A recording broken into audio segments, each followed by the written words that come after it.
Si on devait faire un petit résumé de ce que l'on a vu aujourd'hui, donc Odedoc, vous avez vu une imprimante virtuelle, hein, très très simple d'installation et de déploiement et d'utilisation au quotidien. Pour vous rassurer, lorsque l'on installe par exemple la dématérialisation des bulletins de salaire, il nous faut en tout et pour tout 1,5 à 2 jours de prestations, on va dire, de déploiement.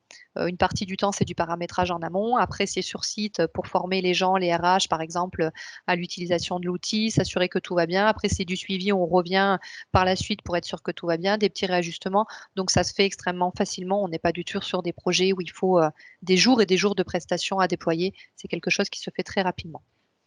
Bien évidemment, l'intérêt de Dedox, c'est la sécurité, en finir avec la fuite des données sensibles, hein, que ce soit des bulletins de salaire imprimés comme ça sur les copieurs ou envoyés par mail. C'est interdit, je le rappelle. L'hébergement qui se fait en métropole, effectivement, sur des data centers français, puisque Dedoc est une solution qui appartient à 50% à 50-50 à deux grands groupes français, donc qui sont redondés plusieurs fois sur plusieurs data centers en métropole.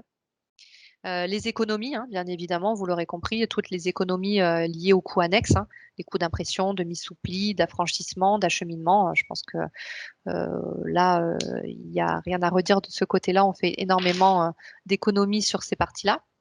Le temps alloué à d'autres tâches à plus forte valeur ajoutée, bien sûr, hein, quand on n'est pas en train de plier et d'envoyer 1000 factures et qu'on l'a fait en quelques clics sur son EDDoc en continuant de travailler sur son second écran, on a gagné beaucoup de temps. La facilité, hein, vous l'avez vu, fichier imprimé, des docs exécutés. On a fait en tout et pour tout peut-être 4 ou 5 clics pour envoyer ces éléments. Et en plus, la mobilité, puisque comme eSign, qu'on a pris pour exemple, c'est quelque chose où on a accès de n'importe où.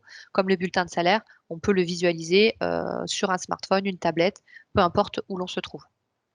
Et enfin, l'éco-citoyenneté, puisqu'on a quand même un impact environnemental RSE qui est important et de plus en plus important, pardon, dans les entreprises.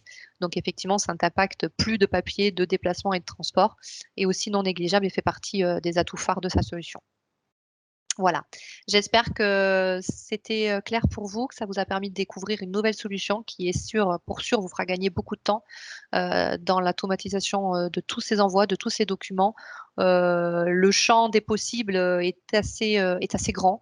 Il y a énormément de documents que l'on peut administrer avec des docs, hein. On a beaucoup parlé de la facture parce que ça parle à tout le monde, mais comme on l'a dit, hein, ça peut être du devis, ça peut être des bulletins, ça aurait pu être. On a fait aussi par le passé, moi j'ai fait les bulletins de notes dans les établissements scolaires avant que ça soit dématérialisé sur des plateformes spécifiques, les convocations aux assemblées générales pour les syndics, les agences immobilières. Enfin, il y a plein d'applications possibles pour la solution.